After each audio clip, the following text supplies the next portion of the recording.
因为现况台南兴建的社会主体拢集中伫旧社区，不过议员蔡苏秋瑾表示，南区发展带动周边人口成长，房价嘛直直起，所以伫满岛家里拢兴建社会主体需求，所以伫转巡向乡亲报告大北门第一座社会主体就设伫家里的好消息，进一步要求市府做好停车以及托婴中心的规划来照顾弱势。咱即马这个家里这个社会住宅啊，这个第六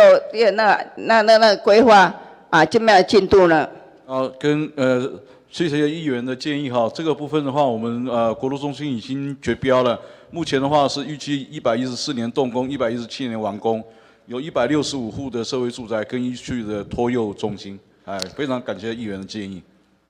可是我现在有一个疑问说，如果我们能够到住局就是中心说，是不是把我们家里这个优先排在前面，可行吗？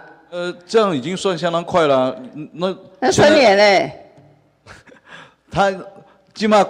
现在决标，明年马上就动工，117年就会完工啊。另外，同款因为南区的发展，照上下班时段，在19线西港顶大桥拢会严重塞车，所以议员认为乌桥中路兴建跨闸门溪大桥已经相当迫切。不过因为经费高达40亿，所以要求市府尽速上可行性评估，争取中央的支持。